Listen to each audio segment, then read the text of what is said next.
जनता की मांग पर और 85% की जनता की मांग पर रामा कैसेट कंपनी द्वारा यह कैसेट रिकॉर्ड की जा रही है कि आखिर ये बहुजन समाज पार्टी है क्या चीज, बहुजन समाज पार्टी की परिभाषा क्या है, इसका मतलब क्या है, इसका लक्ष्य क्या है।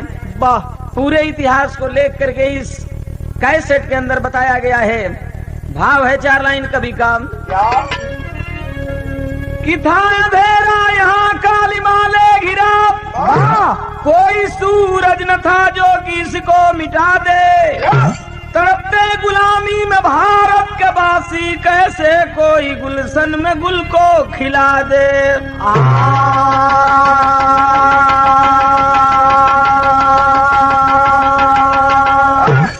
कि पाँव में बेड़ी हाथे हथकड़ी, ही कड़ी दुर्दशा सह रहे शाहजादे, गुलामी में हम थे गुलामों के बस में, बताता हूँ कुछ उनके जो थे इरादे।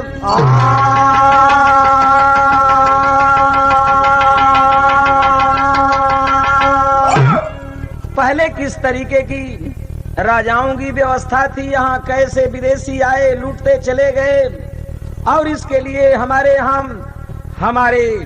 समर्थकों ने किया क्या। 4 लाइन भाव है कवि का तर्ज गजल के बाद। कि नकाबे हुस्न मुसलसल उठाई जाती है, नकाबे हुस्न मुसलसल उठाई जाती है, नकाबे हुस्न मुसलसल उठाई जाती है, नकाबे हुस्न मुसलसल उठाई जाती है। अरे मैं तो पीता नहीं जबरी पिलाई जाती है, मैं तो पीता नहीं जबरी पिलाई जाती है, मैं तो पीता नहीं जबरी पिलाई जाती है। लेकिन कवि का भाव है कि यहाँ के राजा सब गोरों के ताबेदार रहे, यहाँ के राजा सब गोरों के ताबेदार रहे, यहाँ के राजा सब गोरों के ताबेदार रहे, यहाँ के राजा सब गोरों के ताबेदार रहे, मगर हम भारतवासी गोरों से लाचार रहे, मगर हम भारतवासी गोरों से लाचार रहे, मगर हम भारतवासी गोरों से लाचार रहे। अंग्रेजी हुकूमत थी, इस देश की धरती के हाथों में हथकड़ी, पांव में बेड़ियां लगी हुई थी। अंग्रेज आए और सबसे पहले उन्होंने नीति क्या अपनाया इस देश में, क्या कि फूट डालो राज करो, ये अंग्रेजों ने बोया था, इसी से यहाँ के निवासियों ने रोया था। रही जमींदारी प्रथा हमारे भारत के देश में, वहीं थे दूसरे अंग्रेज ही यहाँ के भेष में। पहले तो यहाँ के राजाओं पर अपना कब्जा किए, तो यहाँ के राजा अंग्रेजों के गुलाम हो गए, और यहाँ के राजाओं के गुलाम यहाँ के शूद्र जाति के लोग हो गए, यानी यहाँ के 85% के लोग गुलामों के गुलाम हो गए। क्या नाम है कवि का कि रही जमींदारी प्रथा हमारे भारत के देश में, वहीं थे दूसरे अंग्रेज भी यहाँ के भेष में। शूद्र का सेवा करना केवल यहाँ काम रहा,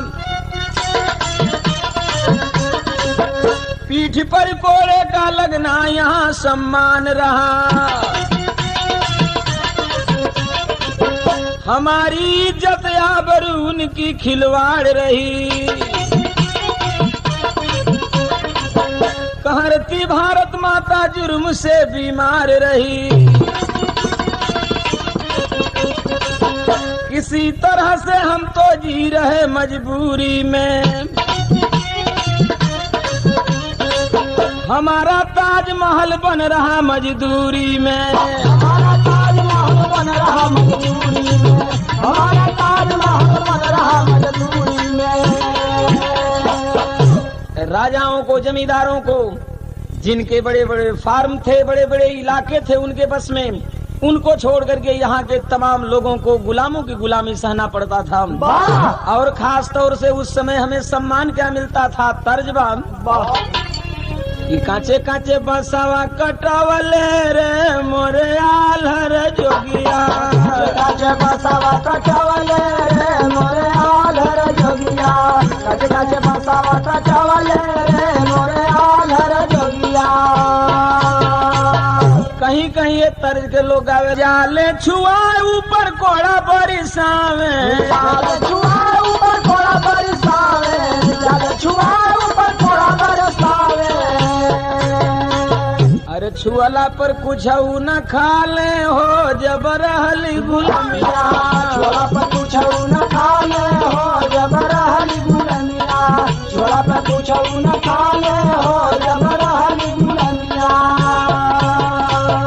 कि कुआं की भीत से वो दूर भगाते, कुआं की भीत से वो दूर भगाते, कुआं की भीत से वो दूर भगाते।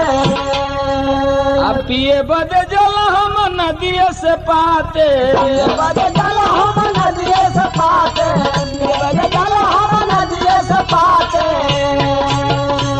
कि पानी बिना कुछ मरी जाले हो जबर हली गुलामिया, पानी बिना कुछ मर जाले हो जबर हली गुलामिया, पानी बिना कुछ मर जाले हो जबर हली गुलामिया।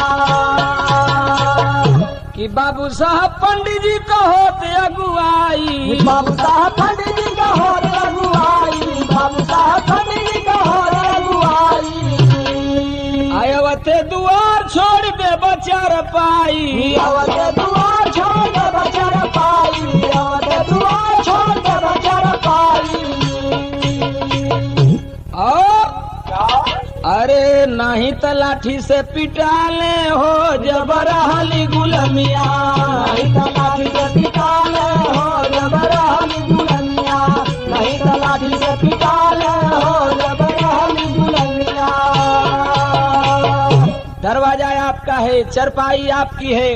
यह हुकूमत थी ब्रिटिश गवर्नमेंट की कि यहाँ के ही राजा, यहाँ के ही ब्राह्मणवादी व्यवस्था के लोग जब आते थे हमें चारपाई से उठ करके खड़ा हो जाना पड़ता था।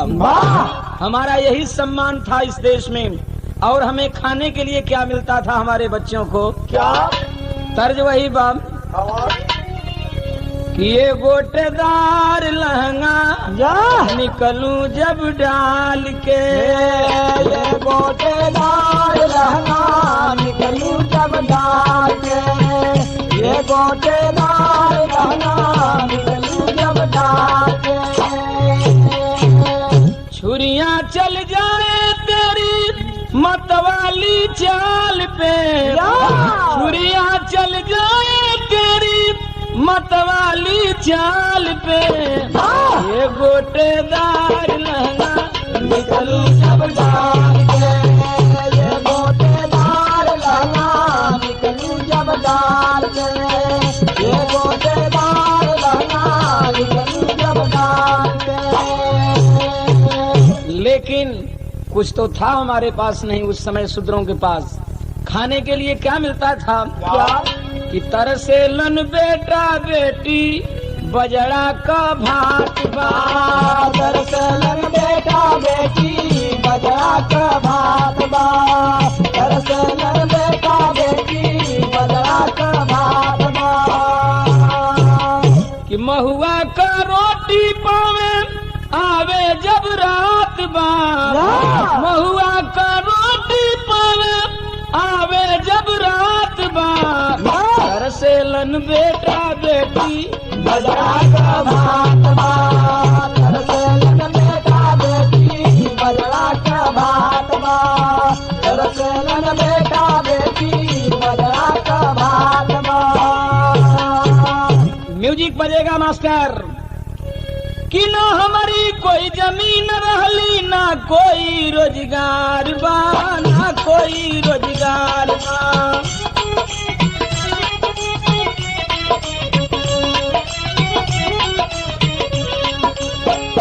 अरे पहलवान उनके ही लिए थे बन बन कर ताबेदार बा, बन के ताबेदार बा।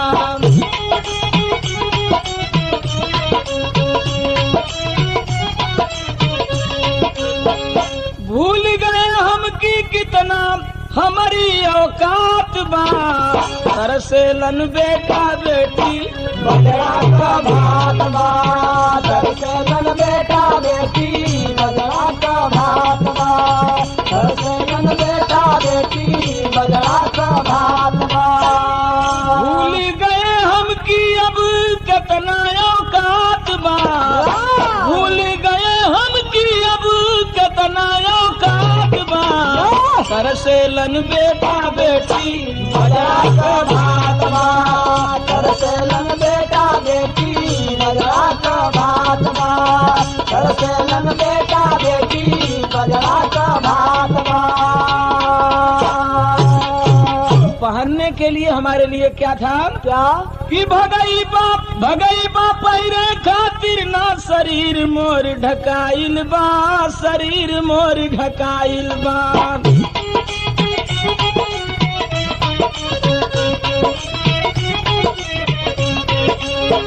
अरे जे केहू निमन पहिरत में उनकी नजर में आइल बा, उनकी नजर में आइल बा।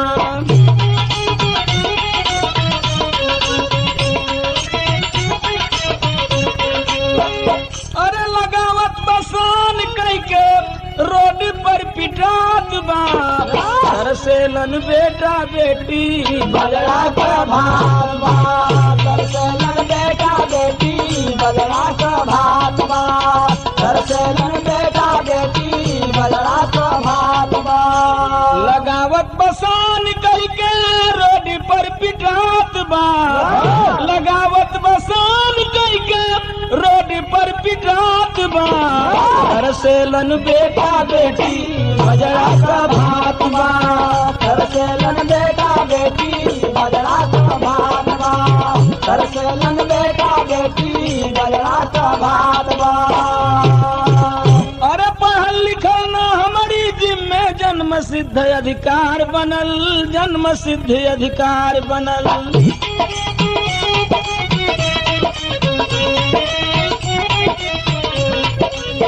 जो कोई पढ़ना चाहे तो उनकर आज शिकार बनल, उनकर आज शिकार बनल।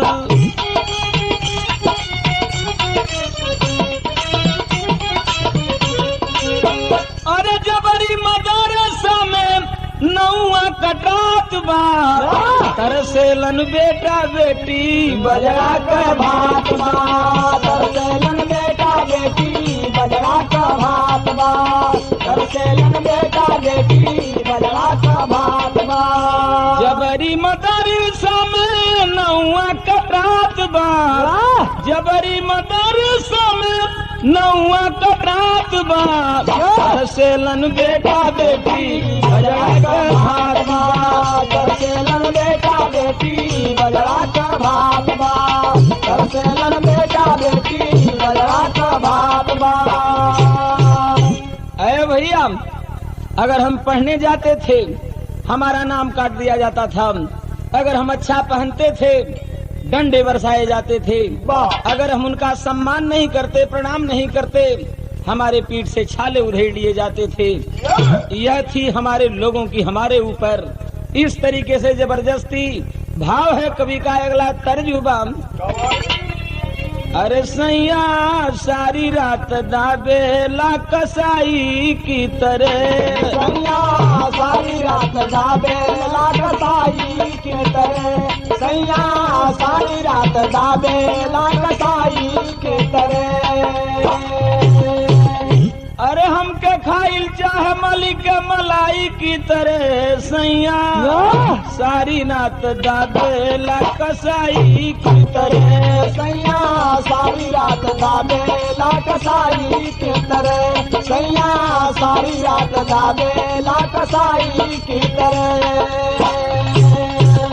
लेकिन आज यहाँ के लोग झंक रहे थे कि आखिर यह विपत्ति का दिन कब कटेगा। भाव है कवि का कि ऐसन विपत पहाड़ बावो राई कैसे, ऐसन विपत पहाड़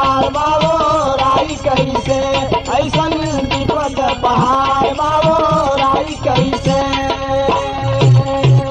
अरे दुखवा का दिन रतिया कटाई कैसे, ऐसन विपत पहाड़ बाबो राई कैसे, ऐसन विपद पहाड़ बाबो राई कैसे, ऐसन विपद पहाड़ बाबो राई कैसे।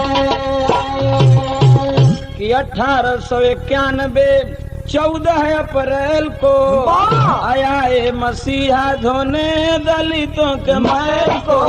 आया मसीहा धोने दलितों के मैल को, आया मसीहा धोने दलितों के मैल को। अरे उगते सूरज को कोई छिपाई कैसे, ऐसन विपत पहाड़ बाबो राई कैसे, ऐसन विपद पहाड़ बाबो राई कैसे, ऐसन विपद पहाड़ बाबो राई कैसे। लोग यहाँ के निराश थे। तब तक सूरज निकल पड़ा पूर्वांचल से 1891 और 14 अप्रैल को इंदौर जिले में। और क्या नाम था उनके माता पिता का? कि पिता राम राव, माता रहली भीमा बाई। पिता राम राव, माता रहली भीमा बाई। पिता राम राव, माता रहली भीमा बाई। अकर के संघर्ष जब पढ़ गईल भाई, करके संघर्ष जब पढ़ गईल भाई, करके संघर्ष जब पढ़ गईल भाई।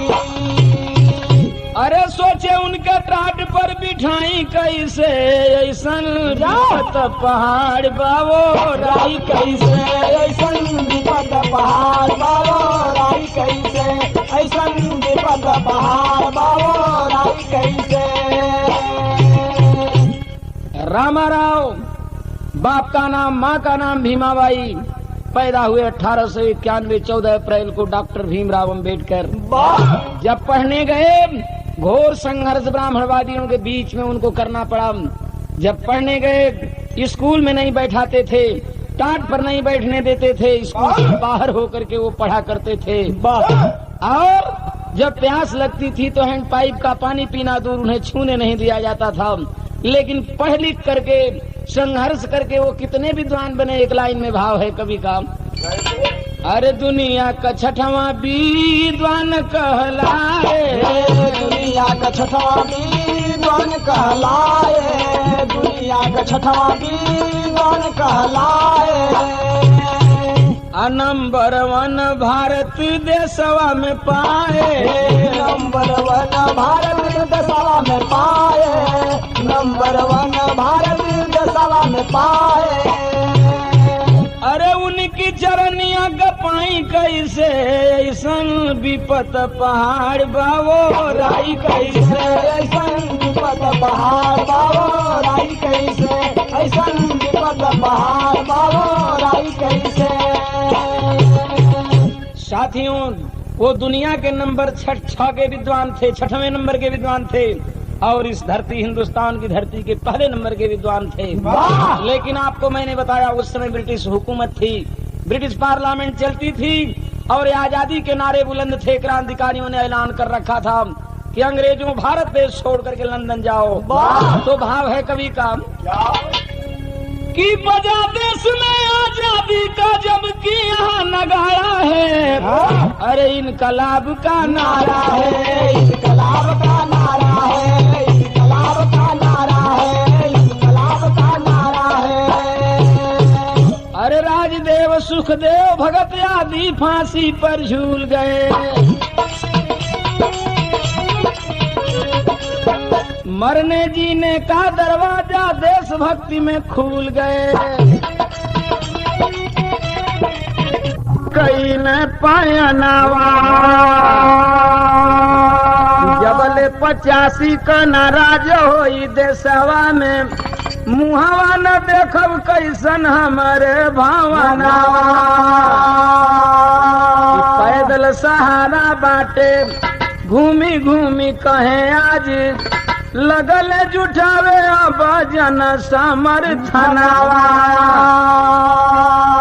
IAS अधिकारी जो की कोटा से बनल रहले, अब उनके समझाए पहले करी के मिलनावा 70 और 80 का समय नियर आइल जब अंडरग्राउंड बम से फकैल रचनावा 80 से पार जब समय आके जुटी गईल सबके सुनाए आज गाई गाई गानावा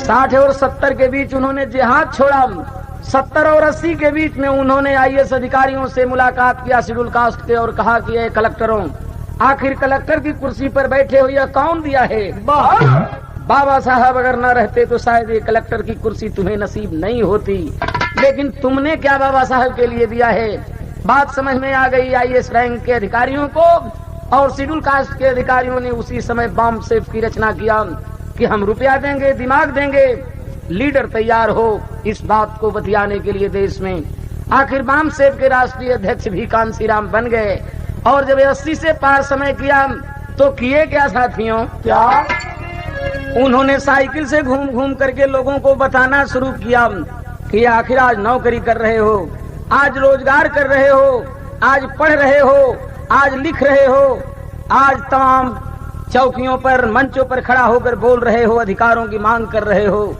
यह किसने दिया है उन्होंने गा गा करके लोगों को बतलाया तर्जबा भोजपुरी के कि ये बीरा काशी बता द कितना दूर पैरन में छाले पड़ी गयो बीरा काशी बता द कितना दूर पैरन में छाले पड़ी गयो बीरा काशी बता द कितना दूर पैरन में छाले पड़ी गयो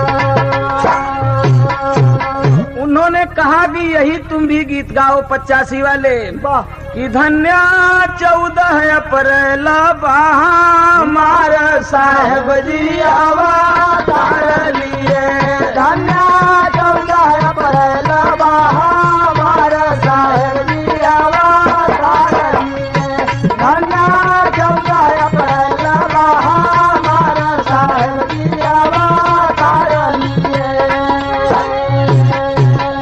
कि दल दल पड़ी हमारी नैया दलदल पड़ी हमारी नैया दलदल पड़ी हमारी नैया और गहरी नदी न कोई खवैया गहरी नदी न कोई खवैया गहरी नदी न कोई खवैया अब गहरी नदी न कोई खवैया दिहली भीमा बाई जी बतावार साहेब जी अवतार लिए दिहली भीमा बाई जी बतावार साहेब जी अवतार लिए दिहली भीमा बाई जी बतावार साहेब जी अवतार लिए कि छुआछूत चरम सीमा पर छुआछूत चरम सीमा पर छुआछूत चरम सीमा पर अरे भैले बेमिसाल वो पढ़कर भैया बेमिसाल वो पढ़कर भैया बेमिसाल वो पढ़कर अरे भैले बेमिसाल वो पढ़ कर लिहने सर पे अछूतावन के भारत साहेब जी अवतार लिए लिहले सर पे अछूतावन के भारत साहेब जी अवतार लिए लिहले सर पे अछूतावन के भारत साहेब जी अवतार लिए मनुस्मृति को दिए जलाई मनुस्मृति को दिए जलाई मनुस्मृति को दिए जलाई और जारी कैले मेरी लड़ाई जारी कैले मेरी लड़ाई जारी कैले मेरी लड़ाई अब जारी कैले मेरी लड़ाई लेकिन समझे ना यही भरचा हमारा साहेब जी अवतार लिए लेकिन समझे ना यही भरचा हमारा साहेब जी अवतार लिए लेकिन समझे ना यही भरचा हमारा साहेब जी अवतार को कि असली यही जयंती भाई, असली यही जयंती भाई, असली यही जयंती भाई। अरे अपन अधिकार जमाई, अपन अधिकार जमाई, अपन अधिकार जमाई। अरे अपन अधिकार जमाई नाता हो जाई काशी संबेकार साहेब जी अवतार लिए। नाता हो जाई काशी संबेकार साहेब जी अवतार लिए। नाता हो जाई काशी संबेकार साहेब जी अवतार लिए। उन्होंने कहा मेरे साथियों अगर त्योहार मनाना है तो एक ही त्योहार मना लो 14 अप्रैल को, जिस दिन पैदा होने वाला मसीहा इस देश में खड़ा होने की जगह तुमको दिया है। और उन्होंने ऐलान किया, तर्ज बदल गई बात, न रब ने दिया है न सितमगर ने दिया है, अरे जो कुछ भी दिया है वो अम्बेडकर ने दिया है। जो रब ने दिया है न सितमगर ने दिया है, जो कुछ भी दिया है वो अम्बेडकर ने दिया है। न रब ने दिया है न सितमगर ने दिया है, जो कुछ भी दिया है वो अम्बेडकर ने दिया है। कि आए थे राम किए थे औरत की लड़ाई, मोहम्मद साहब ने किया जीवन भर सगाई। कांधा ने दिया है न पैगंबर ने दिया है, कांधा ने दिया है न पैगंबर ने दिया है, जो कुछ भी दिया है वो अम्बेडकर ने दिया है। कांधा ने दिया है न पैगंबर ने दिया है, जो कुछ भी दिया है वो अम्बेडकर ने दिया है। कान्हा ने दिया है न पैगंबर ने दिया है, जो कुछ भी दिया है वो अम्बेडकर ने दिया है। कि बाबा साहेब ने देश में संविधान को लाकर सबको गए यहाँ से विद्वान बनाकर। मांगे नहीं मिला है ये लड़कर के लिया है, मांगे नहीं मिला है ये लड़कर के लिया है, जो कुछ भी दिया है वो अम्बेडकर ने दिया है। मांगे नहीं मिला है ये लड़कर के लिया है, जो कुछ भी दिया है वो अम्बेडकर ने दिया है। मांगे नहीं मिला है ये लड़कर के लिया है, जो कुछ भी दिया है वो अम्बेडकर ने दिया है। साइकिल पर सवार होकर के कामसीराम ने देश भर में यह नारा फैलाया कि हम जो कुछ भी हैं आज बाबा साहेब के बदौलत हैं, तो इनके नाम पर एक पार्टी तैयार हो जानी चाहिए, राजनीतिक पार्टी। भाव है कभी कम तर्जबा भोजपुरी के कि इनका रहनिया देखी अरे जीवा जला जरी, बोकावा बोलत नहीं खे, बोकावा बोलत नहीं खे, केतनो देखाई हारी हारी मुँह खोलत नहीं थे। केतनो देखाई हारी हारी मुँह खोलत नहीं थे, केतनो देखाई हारी हारी मुँह खोलत नहीं थे। कि अरे चले साइकिलिया पर होई के सवार मनवा मानत नहीं खे, DS4 कैले तैयार मनवा मानत नहीं खे। DS4 कैले तैयार मनवा मानत नहीं थे, DS4 कैले तैयार मनवा मानत नहीं थे। कि ब्राह्मण क्षत्रिय भूमि हारन का छोड़ के, ब्राह्मण क्षत्रिय भूमि हारन का छोड़ के, ब्राह्मण क्षत्रिय भूमि हारन का छोड़ के। इहे था नियम राज नीतिक DS4 के, इहे था नियम राज नीतिक DS4 के, इहे था नियम राज नीतिक DS4 के।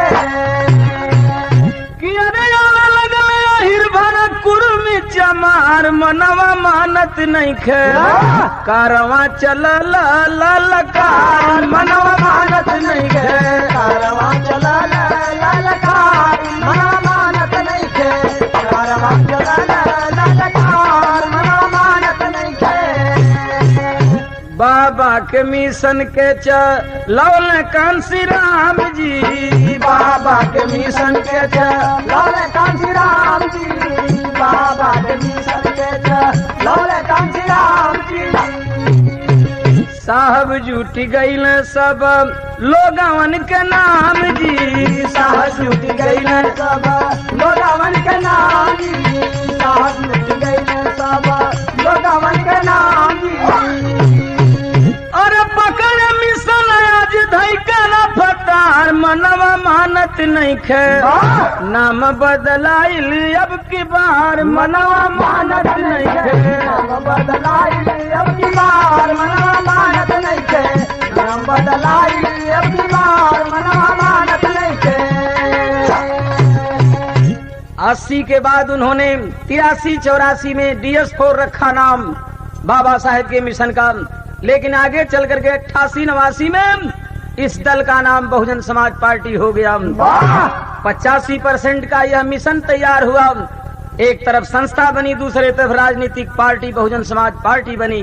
और बहुजन समाज पार्टी की स्थापना करके उनका उद्देश्य क्या है, बहुजन समाज पार्टी के माध्यम से वो क्या करना चाहते हैं। तेरी के अंदर भाव है कि विदेशियन का राज खोले के, अब विदेशियन का राज खोले के मिशन है बाबा साहब का बहुजन समाज।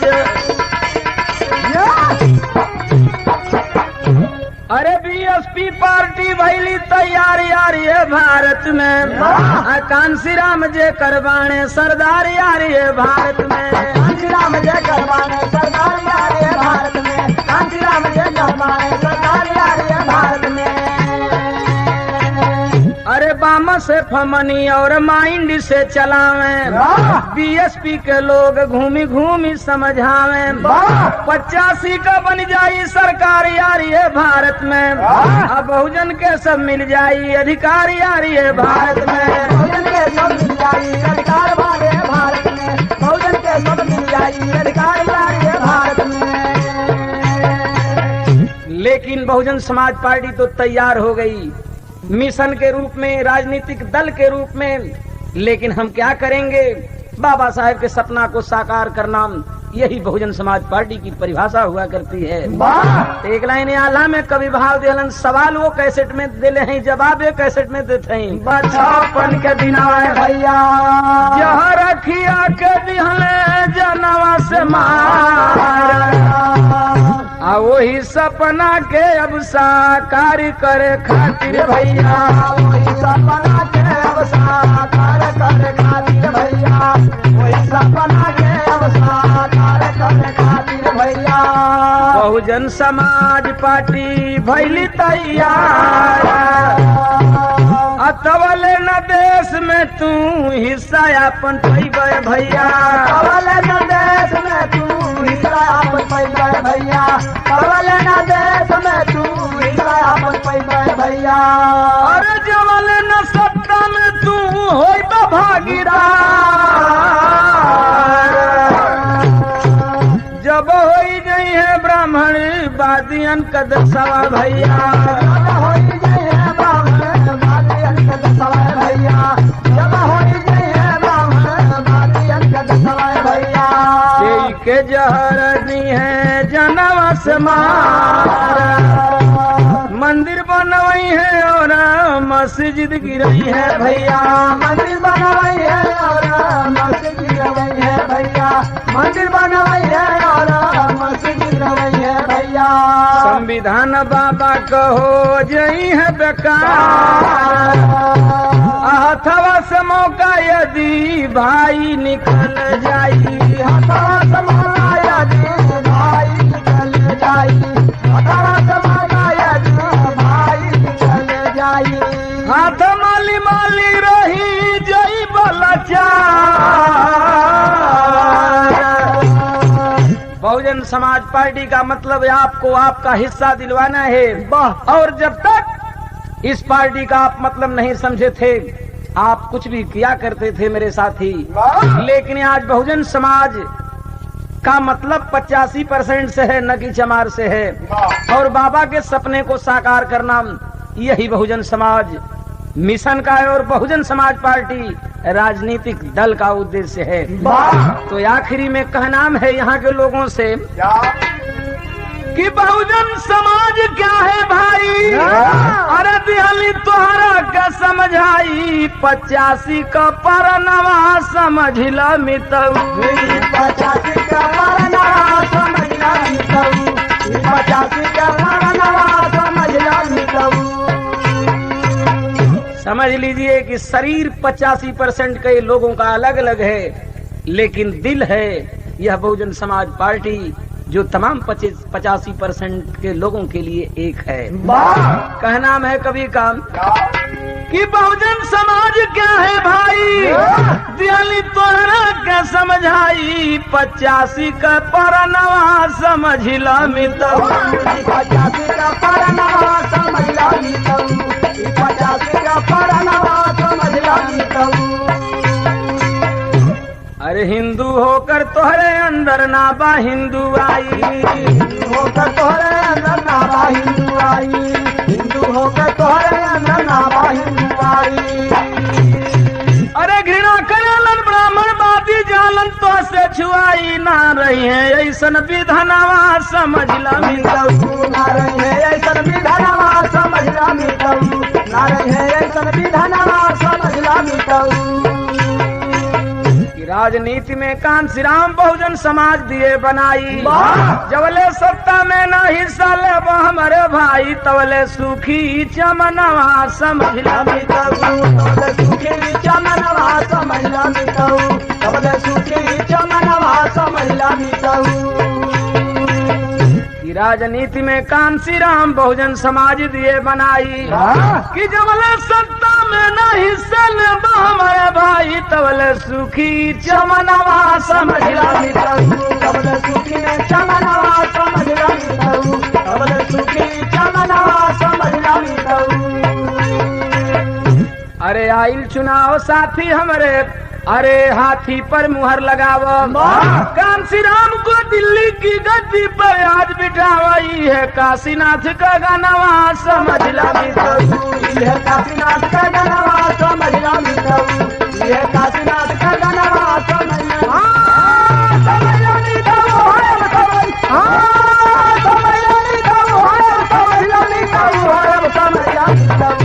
यह काशीनाथ का गानवा समझ ला मितऊ, यह काशीनाथ का गानवा समझ ला मितऊ। तो कुसुम पराग जदू देव गुरु भोला पूज्य हमारे, बाला शिव दर्शन के साथ में गंगा रंग पसारे, विदेशियन का राज खोले के रुकेगी ना काशी की निकली जो आवाज, विदेशियन का राज खोले के।